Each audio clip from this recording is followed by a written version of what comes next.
It's almost been like a parental relationship.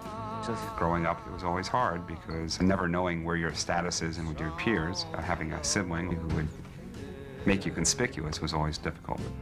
I never imagined being in my mid-30s having to take care of Danny on my own, especially also losing both of my parents.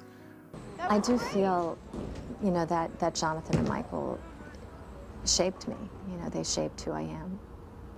And, you know, I'm sure I'm a much better person because of them.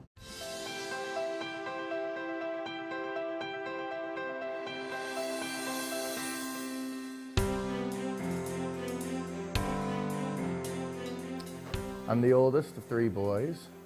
Joseph's the youngest. We have a middle brother, Philip, and we grew up in Maryland, so we're local, Montgomery County boys. So I'm on Northern Virginia now, and I'm right around the corner. So if Joe wants to hang out or something, I can be here. Growing up with both of my brothers, it was like any other normal household. Since I was only 6 when Joseph was born, I never really knew what it was like to have a brother that was any different. So, you know, I would annoy Joseph as much as I would annoy Philip, my other brother. You know, being an older brother, you don't really play favorites or treat anyone special, right? So there's no question that Joseph has affected my life in terms of the types of relationships that I have had and have always looked for. I was never interested in being friends with, let alone getting married or dating or anybody that you know, had a particular you know, issue with people with disabilities. But you know, when I met my wife, I think she was particularly drawn just to the fact that, you know, we had this kind of relationship. You know, and she's as supportive and loving, you know, Joseph and the family as anybody, more so. All of my friends to this day, from high school, elementary school, they all know and love Joseph too. You know, I certainly appreciate people that appreciate him. You know, who would have thought that Joseph would be living at a nice house in suburban Montgomery County with friends and people to take care of him and love him. It's no different than, you know, than any of us. I mean, Joseph's independent. He has a job. He has a, you know, he has a social calendar, sometimes busier than mine or anybody else's. Are you taking dance classes? Something you want to tell me? Zumba, I knew it. Every year, sometimes more than once a year, we have a JFGH sibling outing.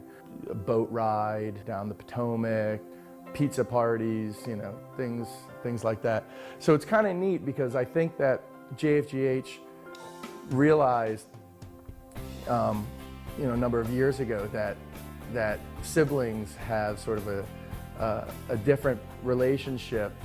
It's almost like a support group. Not even that it's a big deal now, but we all know it's going to be a big deal soon. Am I going to be able to take care of my brother or sister? I've got 2 kids myself. You know, and they know their Uncle Joe and they love their Uncle Joe, and so I now, for the first time, sort of, I know what that relationship is like. I know what my parents' relationship is like with my brother. Although my parents will probably tell you that actually he was the easy one, and me and my other brother were the difficult ones. To an extent, they're probably right. But yeah, that's the biggest question, which is, are we going to be able to do for our brothers and sisters what our parents did? So Joseph is a huge swimmer. We go to the beach every year. We've been going to Rehoboth. They've started investing, I guess, in these beach wheelchairs, and I have to believe that Joseph had something to do with that. He's not only transformed, obviously, you know, our family, but I think everywhere he goes, he has sort of an ability to do that. So I can't help but think that even at the beach, where they have these beach wheelchairs, that they're really just for him. Nobody forgets Joseph. You know, everybody remembers his smile, his face. Everywhere you go, people remember him. I think that, you know, Joseph has that kind of impact on anyone and everyone wherever he goes. He's got stories. Don't let him fool you.